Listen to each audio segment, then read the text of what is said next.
Alright folks, it is the second of my campaign reports videos, so you know the drill by now. Ordinarily in these Patreon videos, I like to thank you for supporting Quinns Quest, but today there's no time, because I have to tell you what went down in my campaigns the last 3 Quinns Quest reviews. It's Vaesen, it's Mothership, it's Slugblaster! You know a TTRPG is good when it makes a noise. What did I hope for from my home games? What actually happened? What peculiar or progressive or problematic situations emerged from the flaming crucible of mine and my friends' creativity? I'm going to tell you. So, as I reach into my beloved and now incredibly heavy dossier containing my printouts and character sheets from my home games, you and I are going to start, look at it, boop.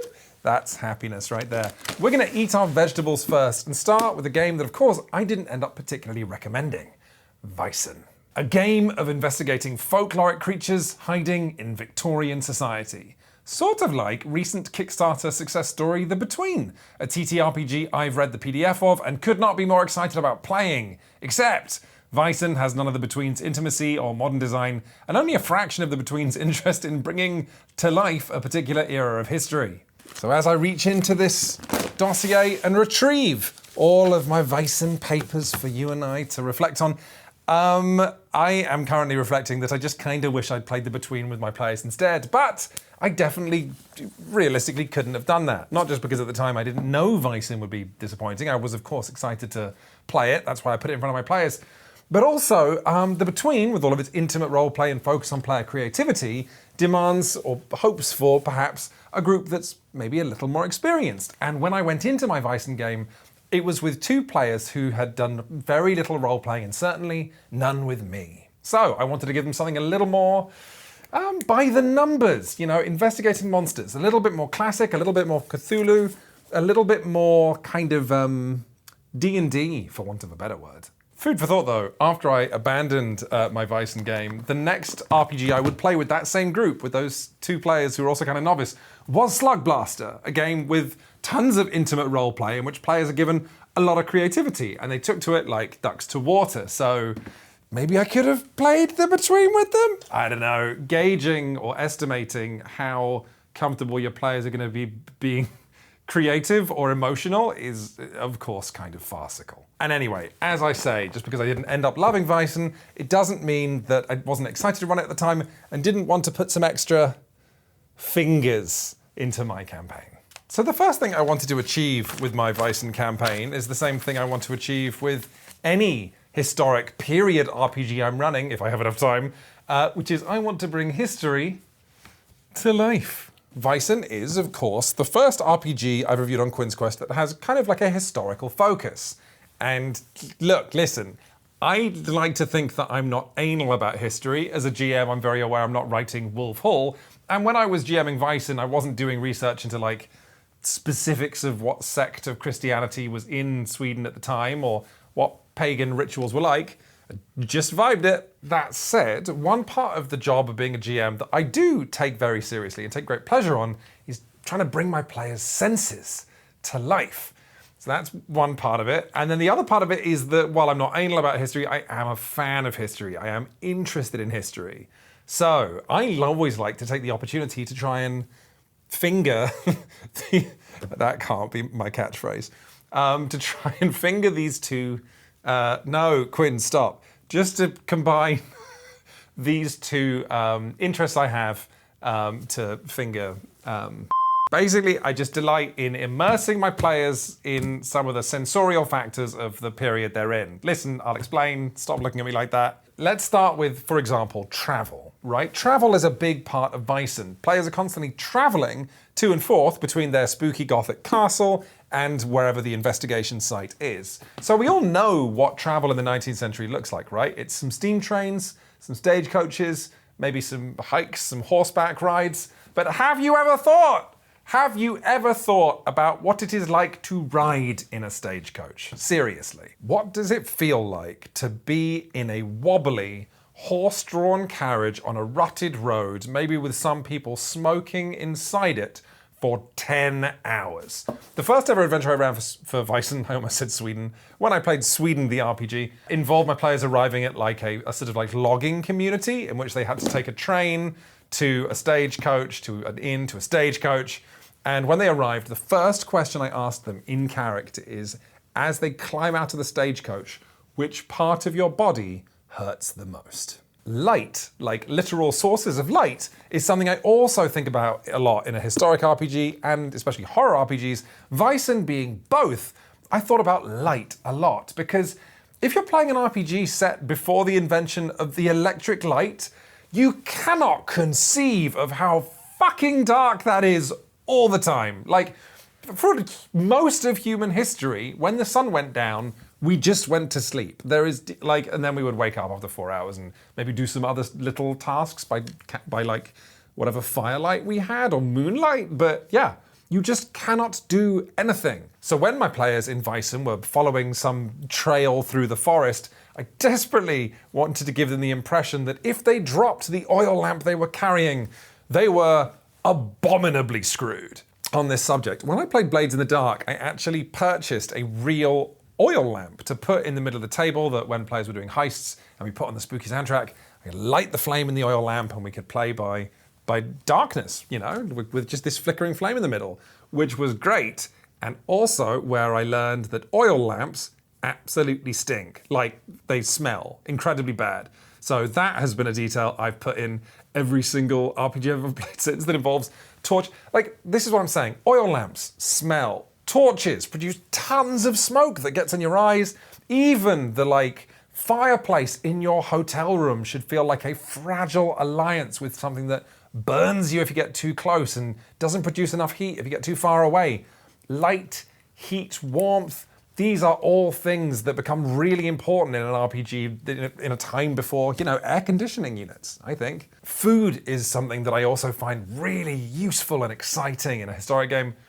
I mean, actually, food is something that I try and bring into every single RPG I'm playing. I think it really brings not just the setting to life, but the genre to life. Whether what you're describing that your players are eating or getting them to describe that they're eating is like freakish or delicious or in miserably small quantities. And again, Vaesen being a horror game and a historic game actually dovetails really nicely when you're describing something like food as well, because food historically is pretty horrific.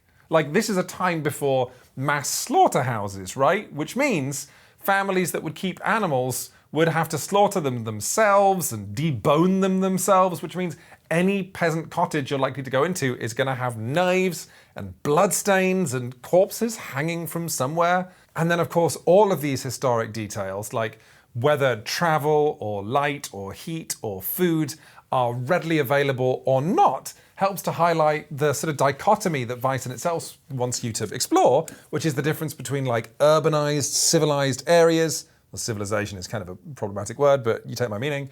And the kind of more paganistic rural areas where the Vaesen themselves tend to have more sway. You can describe the difference in comfort that the players experience and let them decide how they feel about that.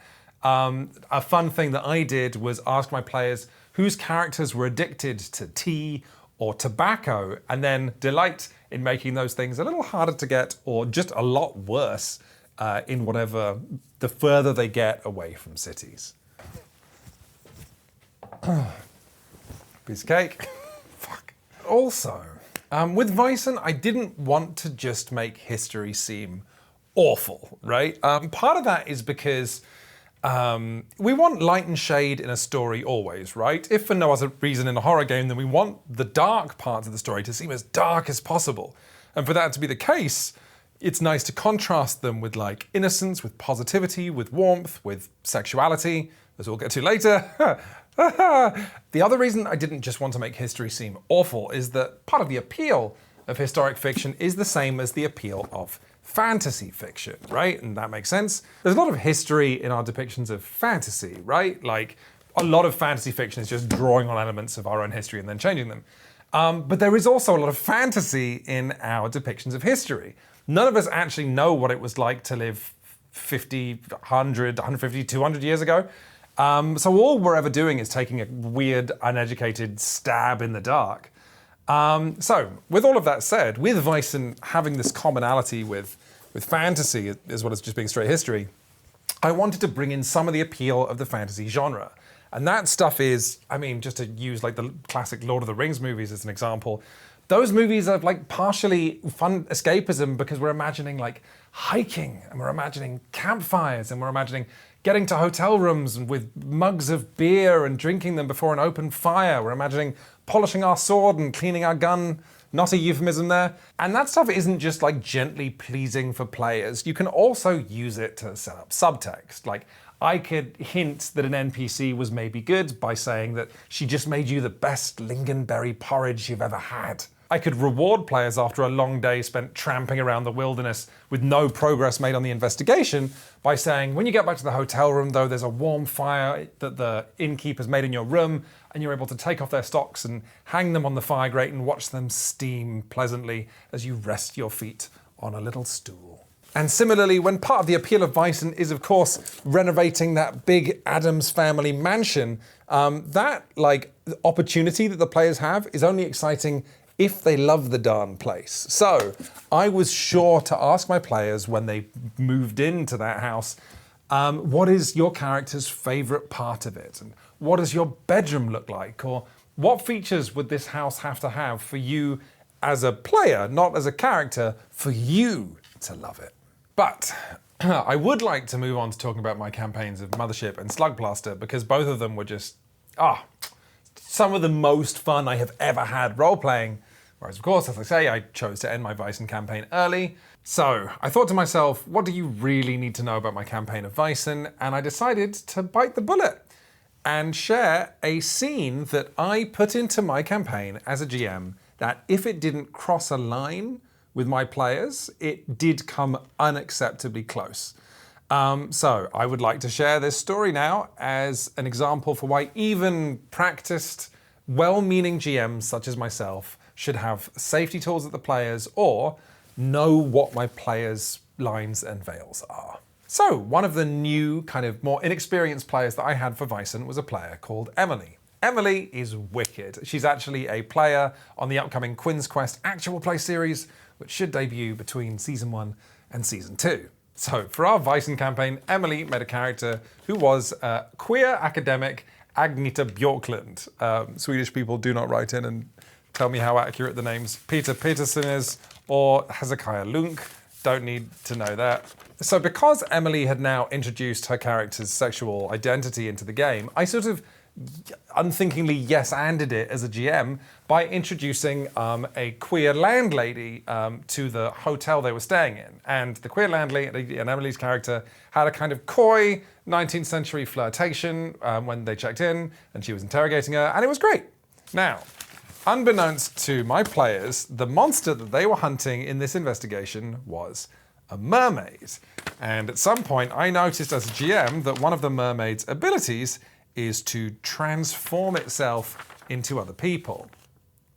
I wonder how many of the Quinns Quest fans watching this can see where this is going. So I, Quinton Smith, a horror fan since I was old enough to be able to spell the word transgressive, realized I could do a scene straight out of a million horror movies.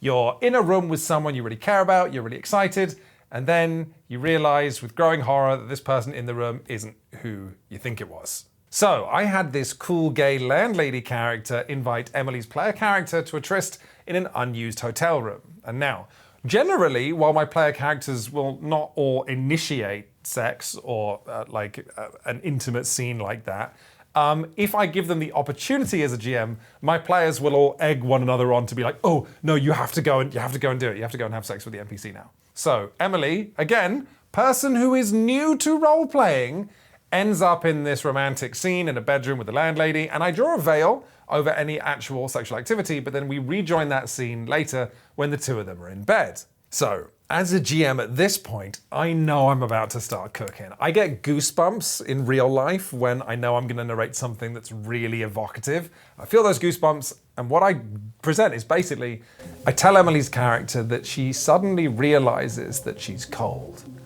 And she realizes she's cold because actually this bed she's been lying in for an hour is soaking wet. And not only that, it stinks of seawater. And then she realizes the arms around her belly aren't in fact human arms, but a giant, muscular, stinking fishtail that leaves fragments of seaweed and flecks of bone and shimmering fish scales on her body. Emily's character tries to roll away, which squishes out some of the seawater in the mattress. She hears it dripping on the wooden floorboards. She can barely breathe. Her lungs are being crushed, but she can maybe say a few words. And I say to Emily, what do you do? Now, at the time I narrated this scene, I, as the GM, was just pleased with myself. Sexuality and horror have always gone together like peanut butter and chocolate. And actually, what happened next at the table was really cool, right? Emily said, I can still talk, and then ended up having this like wonderful panicked negotiation with the mermaid that she couldn't see because she was facing the wrong way, but could still appeal to its ego and promise it things. And then the mermaid decided to let her live, slithered away, went out the window. Great scene. It actually ended with something very funny.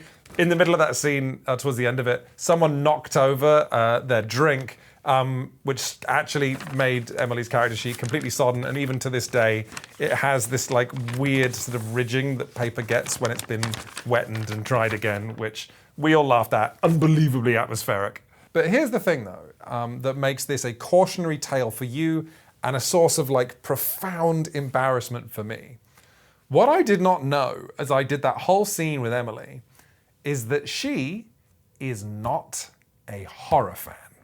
Not at all. That is something I simply did not know. So while I was drawing from the godhead of like the horror genre and was doing a scene that no horror fan would be surprised by, Emily was just in a scene that was basically Quinns Quest fans, a sexual assault which she had not okayed and she was not expecting to happen in any way, shape or form. Now, I'll state again, she was okay with this. She was in a really safe place. Her and her partner were both at the table. They both laugh about this story.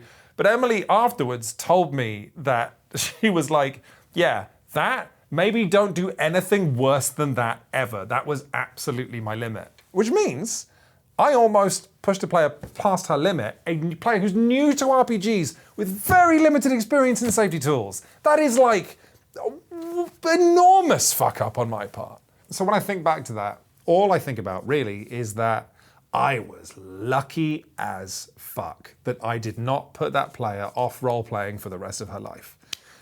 So please, GMs watching this, you know, I try and use safety tools at my game. I don't think they are the panacea that the RPG community tends to introduce them as, because I've introduced them in countless games and my players never use them. They just don't get into the habit of them. For some people, it's just implausible for them to remember this additional safety mechanic that's never used on top of all the mechanics they're struggling to remember from the game itself.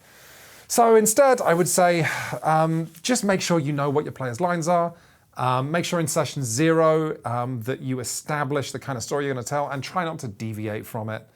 Yeah, this has been a rather long diversion in this video about my campaign reports, but when I was sitting down to write this script, I realized that this was maybe, unexpectedly, because probably no one was the most excited for the Vaesen campaign reports, I think this was probably the most important story that I'll share in either this campaign reports video or the last one.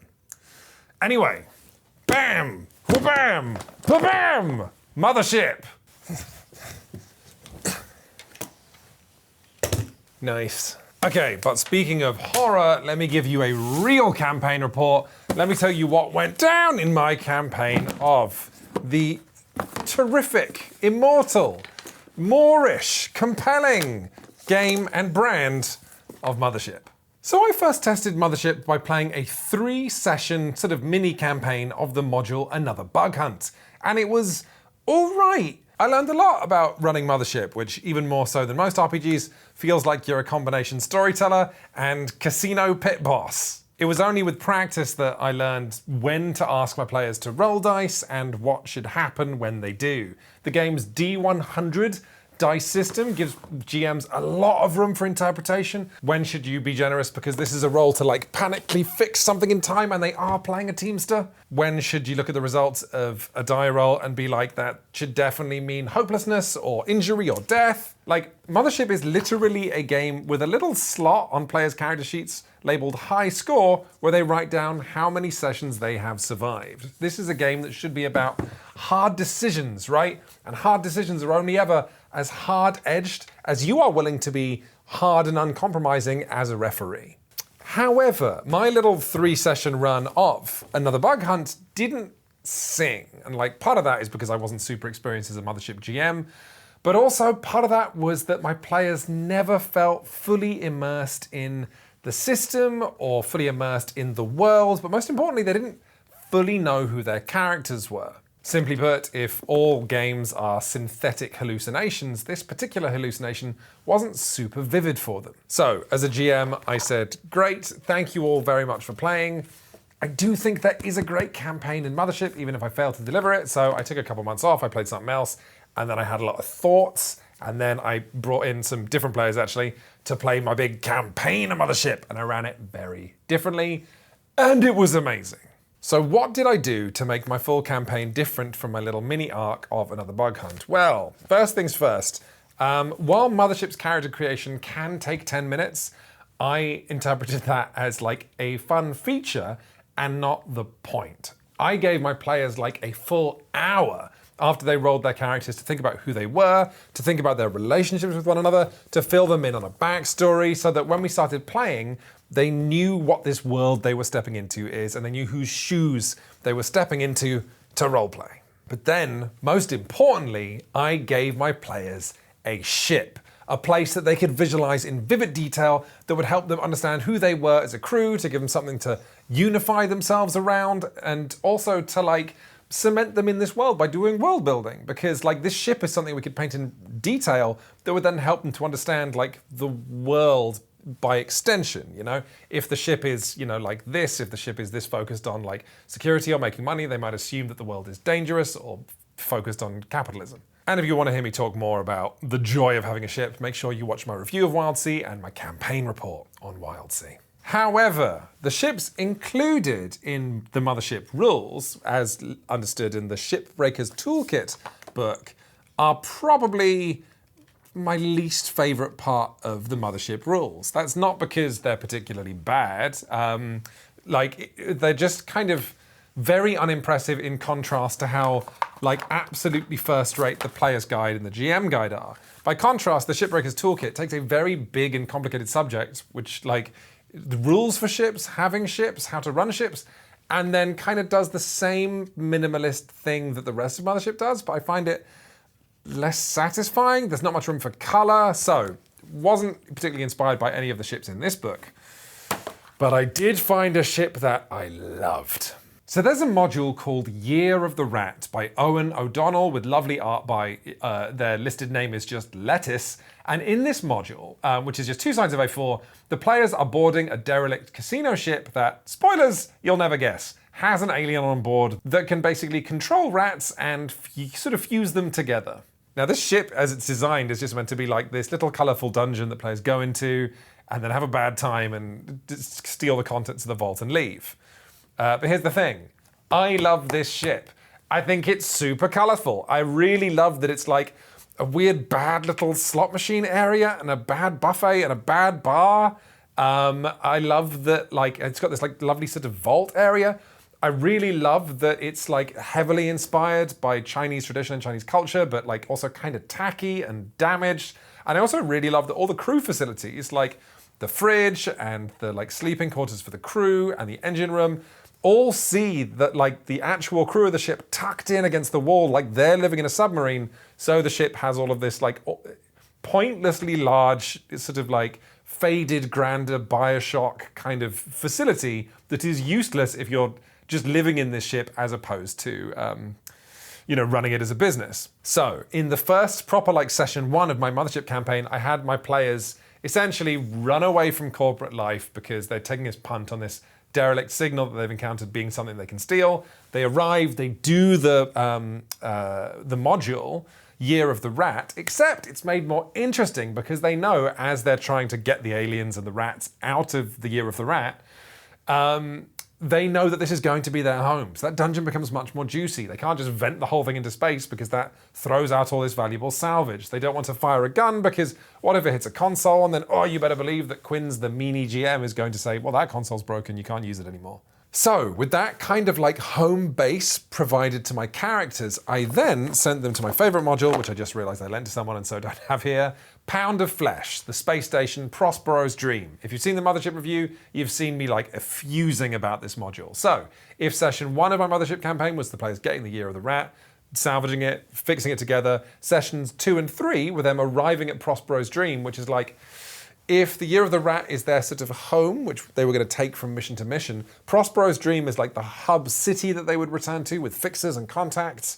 And like, basically, because I wanted to make my campaign all about money, Prospero's Dream was going to be the place where they could spend that money and feel it making a difference in their lives. So let's get on to the subject of money. Money was a huge focus for me in my Mothership campaign. What to me differentiates Mothership from all the sci-fi stuff it's riffing on is that Mothership is so much more focused on capitalism, it's so much more focused on parodying corporate life. It sort of holds up a funhouse mirror to the capitalist society that we all find ourselves trapped in and lets us explore that a little bit.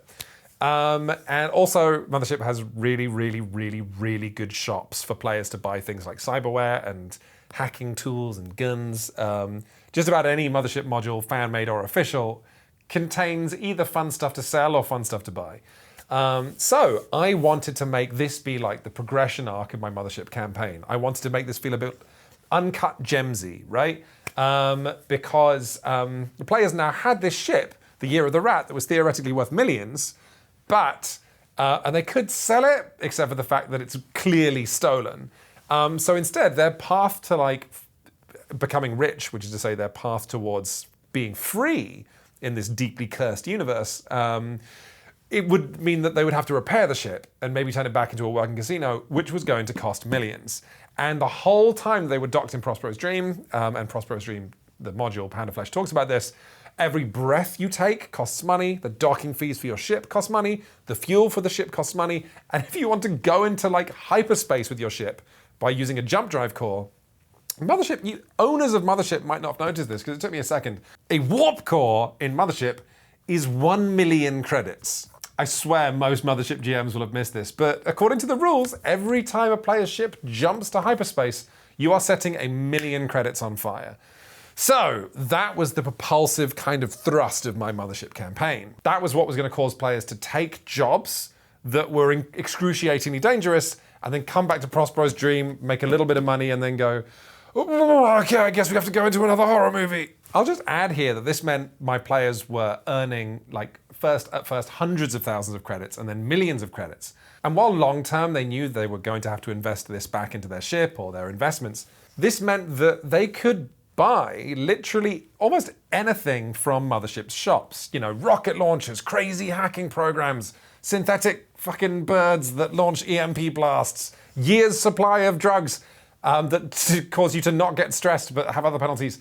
And when I was reading this stuff, as just a GM reading the Mothership books, I didn't fully know that this would work, right? I didn't know if you could let players loose in a game that lets them buy advantages and then give them literally millions. I didn't know if that would kind of break the game. And your mileage may vary with your players and your table, but I was very pleased to find that this simply didn't happen. Partially because my players took like the money they'd earned very seriously. I think my players, once they'd risked their life to make 1 million credits, weren't then going to spend 400,000 credits becoming a fucking Terminator. But also, I think my players simply knew they were enjoying the horror movies that they were in. They weren't in such a rush to beat them or dismantle them, as I assumed they might be. They kind of just were willing to maintain the magic circle with me that, yeah, we could buy everything in these shops, but A, that would probably make us have less fun in the next mission, and B, that's simply not the behavior that we see in horror movie protagonists. You know, Ripley might, take an extra gun, and my players certainly did that.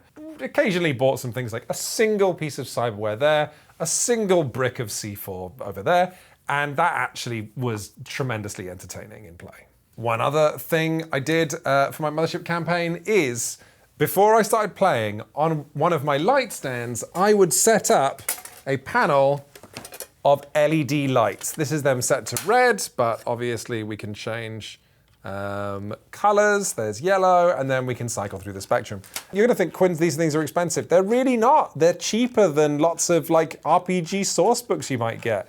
And the impact that having a panel of lights, well, a couple of panel of lights set up in the room, the impact that this had on my games was just phenomenal. Like, specifically for a sci-fi game, it is so good to be able to like blast the room with blue lighting or red lighting or green lighting, or a mix of two kinds of lighting if you want to get creative. It is unbelievably immersive, makes the room all sorts of spooky. Like, the module Gradient Descent takes place in a space station, but has a lot of imagery and terminology relating to deep sea diving. So I had like sort of sickly ocean green and then a grey turquoise light in the room.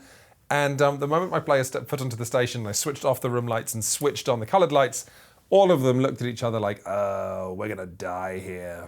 What's also as affecting as switching on the mood lighting in your room, I've discovered through doing this in a few RPGs recently, when you switch the colored lights off and go into like super bright, stark, normal room lighting, that can be just as disturbing. In Gradient Descent, there's a point when the players go from like sewers into a super corporate floor, and turning off the green and blue lighting and switching on just the brightest overhead lighting my room had, and then putting on some music on my Bluetooth speaker, just like office kind of like chill elevator music, was actually so disturbing. My players pretty much wanted to go back in the sewer. It was so ominous. They were like, oh God, what cursed stuff is going to be waiting for us here. So just to explain, all the modules I played in sequence for my Mothership campaign were first Year of the Rat, then my players explored Prospero's Dream. Then we did a module I've shouted about a lot, the module Roadwork.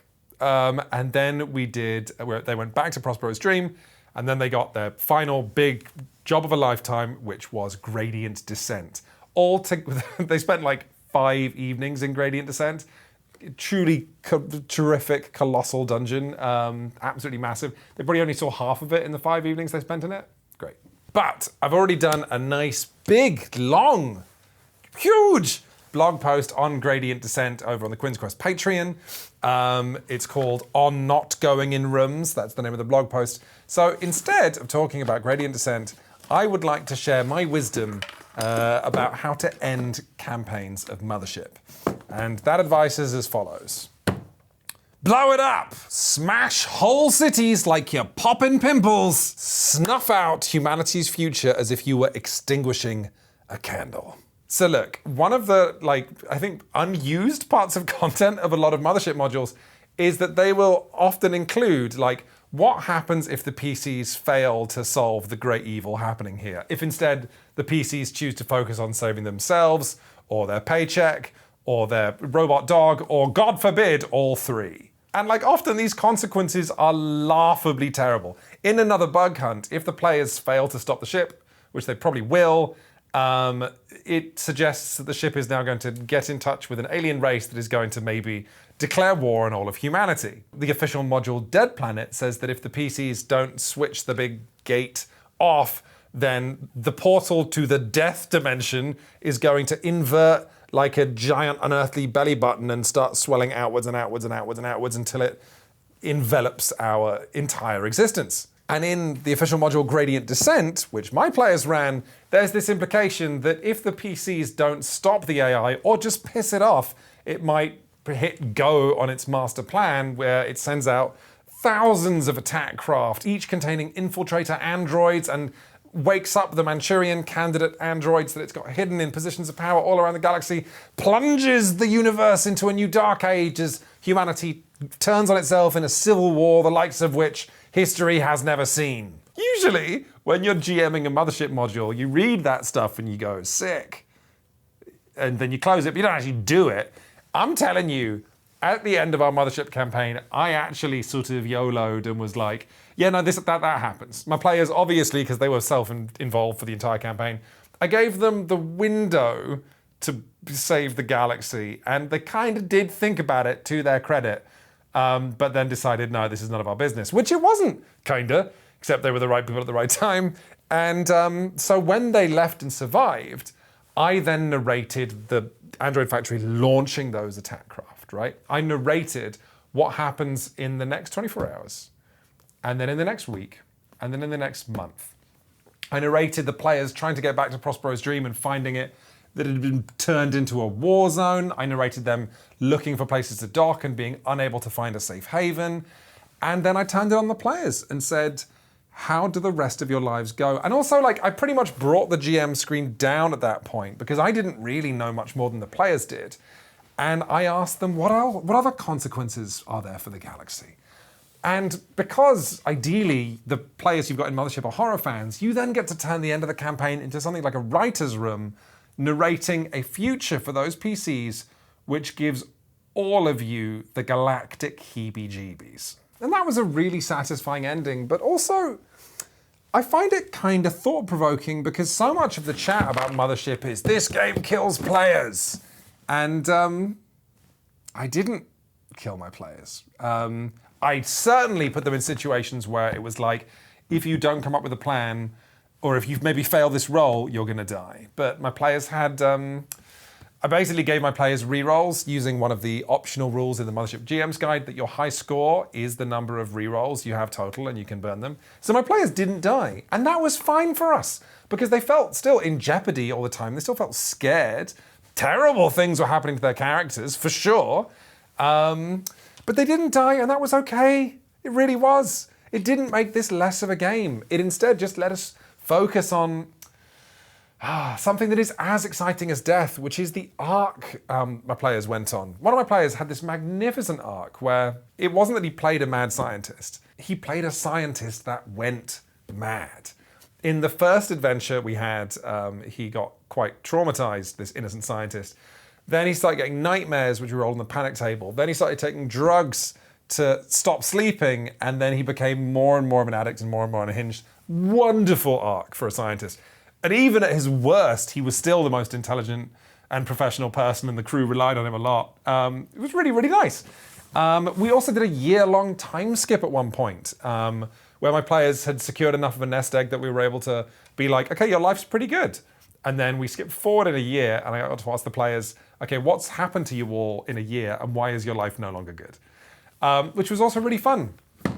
But the thing that still meant that even though I wasn't killing my players, the campaign still felt very Mothership, was that when we got to this ending, yes, my players had survived the entire time. And then by raising the stakes so much and highlighting the fact that they failed to save the galaxy, it was sort of worse than if their characters had died. If your character dies, that's like, oh, it's kind of sad for a moment. What a cruel, uncaring universe you live in. It was so much more sinister and dark to play a game where you're supposed to die and you don't, and then you realize at the very end there was a window where you should have died saving the world and didn't, and now everyone else has to die because you were a coward. Had a great campaign of this game. I am really not done with Mothership. I am in fact watching all the modules arrive for Mothership Month right now, the big event on BackerKit, and I'm looking at all those modules and thinking, oh, I'm definitely gonna pull one or two and put together a new campaign of Mothership. God, love this game. Finally, it's Slugblaster. So on the one hand, my home game of Slugblaster was just cosmic. It was seismic. I mean, of course, my home game had to be great for this game to be the winner of Quinns Quest Season 1, right? And yet, when it comes to telling you about my home game of Slugblaster and what I wanted to achieve and how I planned it and how I did it differently, I don't know what to tell you. Because more so than any RPG that I've reviewed on Quinns Quest, or perhaps that I've ever played at my table, I don't think my home game of Slugblaster differs an enormous amount from how the designer runs it or how you would run it. Now, that's not because Slugblaster is restrictive in any way, shape, or form in what you can do with it. Quite the opposite. This game is enormously creative, and I never felt stymied as a GM. But it's more like Because this is a metaphorical skateboarding TTRPG, you or I or whoever won't have played anything like this, so there's no inclination to mess with the formula, you know?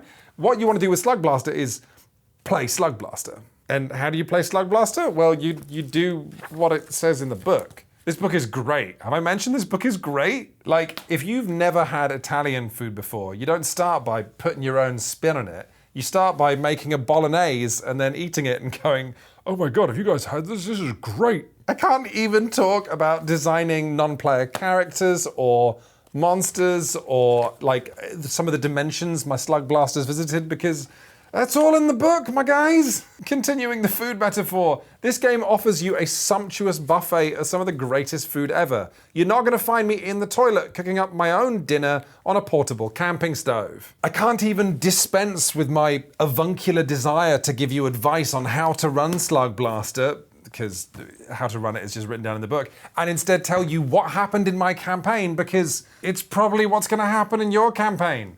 In my story, I had 3 teenage-age Slugblasters who, in session 1, went into their nearest dimension and filmed a cool video, and then it went viral, and then they got more famous, and then they started meeting other crews, and then they got sponsored, but their family started giving them grief, and then eventually they got injured in a way that ended their career, and that was my campaign, and it will probably more or less be yours. I suppose just about the only area where I displayed some real creativity as the GM was, again, how I ended my campaign of Slugblaster. So, skate movies traditionally end with some kind of injury, right? Something that brings home the reality of this being an extreme sport, which gives all of the cast of characters the opportunity to show care to one another, but also represents the end of some kind of innocence. Topically, I am recording this video right now with a leg that I broke kickboxing, and I am sat here earnestly asking myself if, when my leg gets better, I will be able to enjoy kickboxing in the same uncomplicated way again. It's one thing to enjoy a sport where doctors or parents are telling you that could be dangerous for your health, especially if you're a teenager, you're just going to ignore them. It is quite another thing to get into a sport when you know the risk because you spent 5 days in hospital pissing into cardboard gourds, and when nurses need to help you to change your underwear, and then one day they put your underwear on backwards, but the pain is so bad you both look at you with your backwards underwear and say, fuck it, and you leave them like that for another 2 days. Hypothetically speaking. So, I did want my campaign of Slugblaster to end like a skate movie. I'm not here to reinvent Italian food, but the thing about Slugblaster is that physical jeopardy in this game quickly starts to feel a little meaningless. Players in Slugblaster can narrate any ridiculous death-defying stunt they want, and if they fail the roll, all that means is they get this minor little bump on their character sheet, which they then recover from relatively quickly. So players narrate themselves out of physical danger feeling like a real penalty. And then I thought, hey, what about damaging their fucking brains? So, within Slugblaster's excellent list of dimensions that players might be able to work their way towards is Quahalia. Allow me to read. Pandemonium glitching. Staircases snake up to floating consoles while snakes staircase down to sinking palaces. Hold on to your atoms. Slugblasters are actually lucky to have so many relatively sensical universes nearby, considering the vast majority of the infinite multiverse is a tessellating sea of quantum noise, illogical combinations of mathematical babble. Quahalia is a stepping stone to that particular brand of fun, an eroding peninsula of quasi-substance stretching into the noise, page 1114. Logic binders needed. This is special equipment you need to even go in. Without a good logic binder, the boundaries between you and Quahalia start to melt away. Your body flickers through higher dimensional geometric forms, your perspective warps and fractures, your neurons fire in reverse order as cause and effect rework their long-standing contract. And I read this and I thought, hello! And so with Slugblaster itself being a metaphor for how outsiders don't get skate culture, I made Quahalia a metaphor for that classic teenage experience, the life-altering bad acid trip. My players got to Quahalia by choice, and then I made the finale of our campaign them being stuck there, unable to claw their way home again. there was actually one scene where, like, we got to some bizarre places. Like, one of my players ended up becoming seemingly super big and horizontal, and the other players were really small, and so my players used this opportunity to skate around his body and film themselves. None of the footage they would film from this was, like, actually came out on their phones when they looked at it later, as if it had ever happened at all. Anyway, I actually did something very sneaky. When my players clawed their way out of Quahalia and got home, I had this lovely moment where when they got home at the very end of our final session of Slugblaster, their home seemed a bit wrong. And then I had one of my players touch their face and realize they were still wearing their logic binders. And oh God, they never left Quahalia. Oh God, they're still stuck there. Oh God, are we ever going to get out? And then I told my players, this is actually going to be our first Slugblaster 2-part episode. And we're going to do one more episode of Slugblaster as this really high stakes swan song because your brains are melting right now. And my players were all super excited. None of us really wanted to end Slugblaster right there. We were ending it because we wanted to end on a high. But this was me assuring my players, actually, we can go higher. And then in our final session, my players did a bunch of clever things to, like, claw their way out of Quahalia using all of their equipment and all of their nous and all of their teamwork. But then I had them roll to see who'd actually mentally survived the encounter. And 2 of my players had, but 1 of them didn't. And so we got to do that final skate movie scene where he was in hospital, potentially brain damaged. I let that player decide what the long-term consequences of it were. And that player, my friend Rob, did one of the best things ever, which is he gave himself, he had a slam that he'd chosen for him. A slam is like a condition in Slugblaster. When they were in Quahalia, when things were brighter, he wrote down the slam, understands jazz, as like a signifier that his brain was imploding on itself. And that player, Rob, chose that slam was permanent. His character would permanently understand jazz. It was kind of a facetious slam because what it actually meant is that, like, he was never quite present on this sort of like plane of existence again. But, and this is my favorite piece of imagery from our entire Slugblaster campaign, as we were narrating the kind of credit sequence of Slugblaster and what those life was like, basically, for the rest of the PCs after our game of Slugblaster ended, that player narrated that he stays at school as a kind of gym teacher. It's a kind of dark ending for a character who was almost a celebrity when he was younger, but that in the credit sequence, you can see he gets really into teaching the new kids marching band, and he does really avant-garde, crazy time signature marching band performances that do win awards because while he never really psychologically came back from Quahalia, he is at least able to apply that into some really creative stuff, even if it's in his shitty little hometown, even if he never gets recognition for it. And honestly, when I think back to the mental image of what my player was narrating there today, when I think back to the Slugblaster campaign, sometimes when I'm walking around, I find my eyes welling up with tears as to how lovely that ending was for his character and how vivid that scene is in my head. Okay, thank you very, very, very much for watching, everybody. These campaign report videos have proven to be the most popular content I do on the Quinns Patreon, so they are definitely going to be a bigger focus as we roll in to Quinns Season 2. And with that being the case, and me having an opportunity to rethink how I do them to make them even better and bigger and more exciting, please do leave a comment about what you'd like to know in my campaign reports or ideas you have for how I can present them, either here on YouTube or over on the Quinns Patreon. Thank you so, so much, everybody.